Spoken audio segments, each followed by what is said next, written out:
Well, as I was thinking about this being Palm Sunday, and some of the themes already that Christian has brought to the fore for us, and the entirety of Psalm 2, which I guess I'm supposed to preach on. Yes, I'll get on top of that right now. I started thinking about one of the writers that I have a chapter on in my dissertation, Dorothy Zola.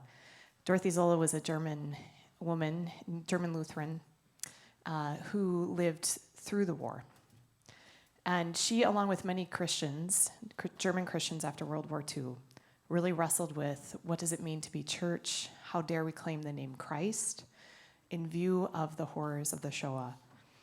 And she gathered along with actually thousands of folks for a church gathering experience in which they brought together both the scriptures and texts from our faith with current events, and then together as community would pray and also seek to act out and to figure out how to embody the gospel more deeply and truly in our time. She was a mystic. If you missed the mystics class, you can go watch it online on our YouTube channel, and a poet in addition to being a theologian. And I wanted to start off this morning by sharing one of her poems with you. So I invite you either you can close your eyes and listen, or just listen along to this. This is entitled, Fear Not. Those in power can no longer overlook the handwriting on the wall. Their subjects think twice about nodding in agreement. The weapons dealers no longer dare to walk all over the weak. Bishops stop equivocating and say no. The friends of Jesus block the roads of overkill.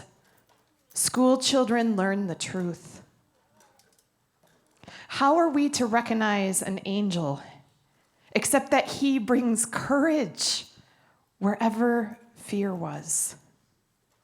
Joy where sadness refused to grow. Objections where hard facts used to rule the day. Disarmament where terror was a credible deterrent. Fear not. Resistance is growing. That's from Dorothy Zola. In her writing, Dorothy would often talk about both poetry as prayer and prayer as resistance and action.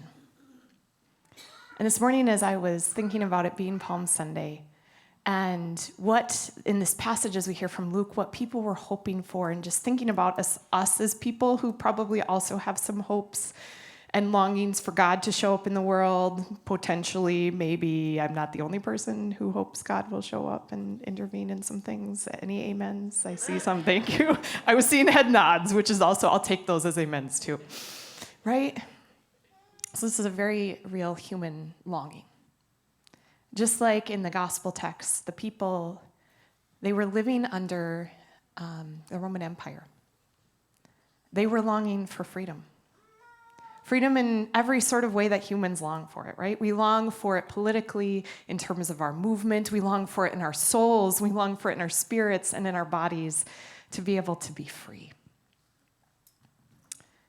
And in many ways, it seems that the people thought when Jesus came into town, he would come as a conquering hero, to overthrow the Roman Empire, to bring them freedom truly as the people had been crying out. And right, they had really good models for this historically. You think about the story, again, as we said, Lent is the reminder that we're journeying these 40 days reflective of the 40 years that Israel went from being enslaved in Egypt, following God through the work of Moses et al. As they moved into the promised land. So the people continued to look for freedom. They were longing for that, to be able to live in the land that God had promised them to be free in every sense. And so Hosanna, blessed is the one who comes in the name of the Lord.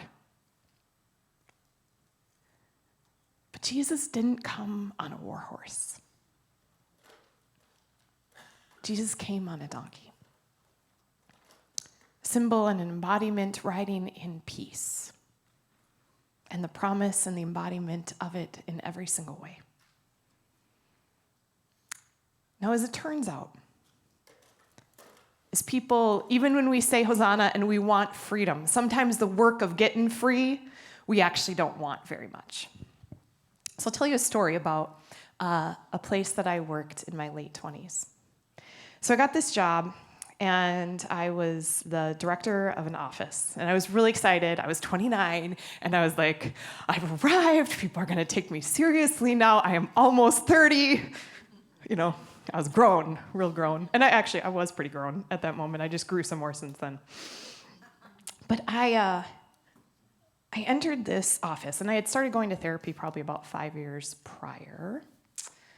And it was really clear pretty quickly in the office that there were some dynamics that were pretty toxic. A former director in the office had been an alcoholic who was drinking on the job, and the work environment actually reflected, like if you pull out a textbook about adult children of alcoholics or alcoholic family systems, it was that in a work environment. So just for those of you who've never read about alcoholism or had to experience it, thank God, I'm happy for you with that. Often what happens is you have one, if not both of the parentals or adult figures, one may be abusing substances. Another one often either kind of overfunctions or tries to hide it, or there's some sort of codependency dance that they're doing. And then you often have like the golden perfect child who's like over-functioning so that no one sees that anything is wrong in the family because everything's perfect here, we're all good, there's no problems in our family. And then you often have the scapegoated child, who's the one who kind of embodies or takes on or becomes the kind of battering ram for all of the things that the family doesn't want to deal with. So in my newly forming healing work I was doing, is any person, if you ever had a conversion experience in your faith and suddenly you went and told everyone and you were so sure everyone was going to be so happy to hear the news you were sharing, and then you discovered that maybe not everyone was super thrilled about the way you were showing up, right? That's what happened for me. Is I'm like, okay, I'm the director of the office, I'm going to help us be a healthier system.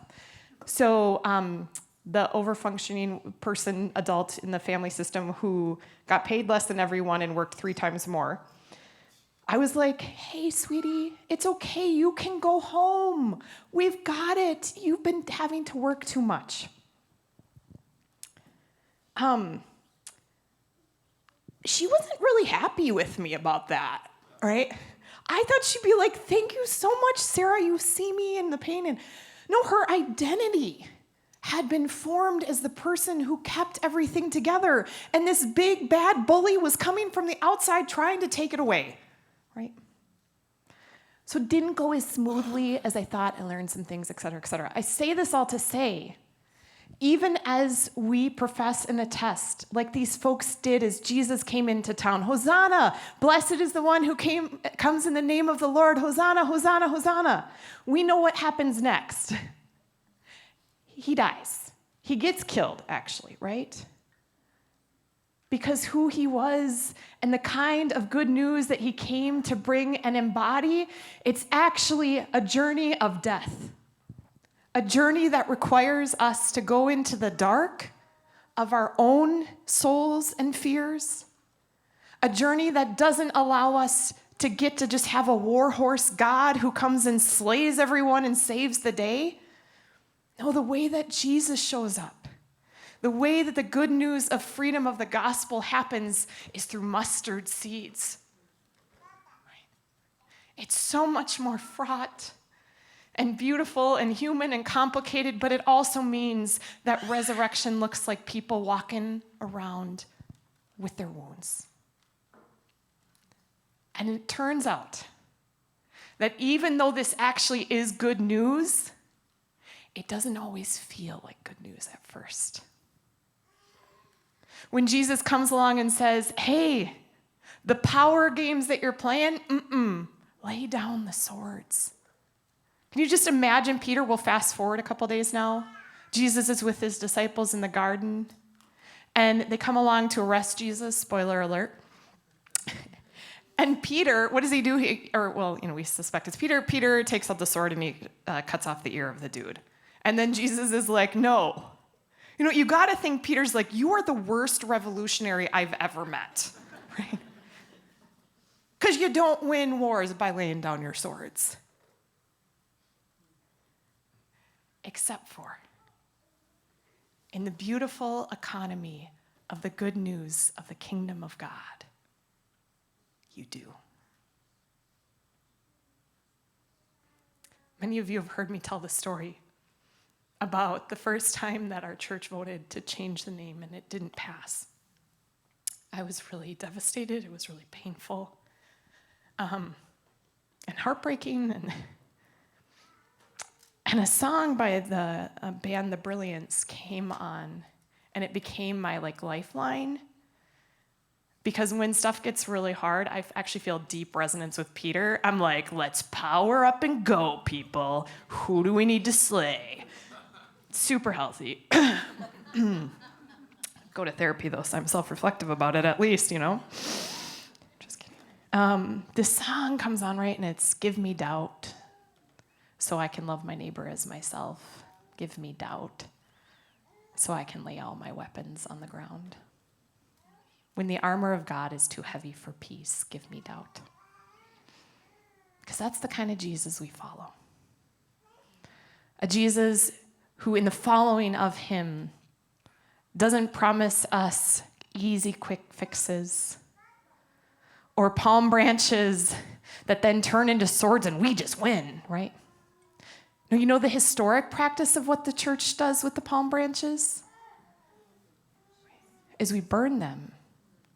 And they become the ash that we use the next Ash Wednesday to mark ourselves, to remember how this good news comes about. The good news, my friends, is that not only is God with us, but that no matter what certain death we face, no matter what terrors in the night, that there is always resurrection, hope, and promise. And yes, the mustard seed isn't the conquering story, but it's a story of life and beauty. And it's a story that's for all of us. This is where, as Dorothy Zola and her contemporaries wrote and wrestled, they challenge and remind us in our time as well, to not look to make a faith that gives us the ability to power up, to not look to external figures of political power to save us, but to look again to the manger and to the God who was crucified, and to discover the power of life that comes from that place and in that sort of way. And this then is the good news, the Hosanna that we get to cry and proclaim today. This is the story of the Jesus who rode in.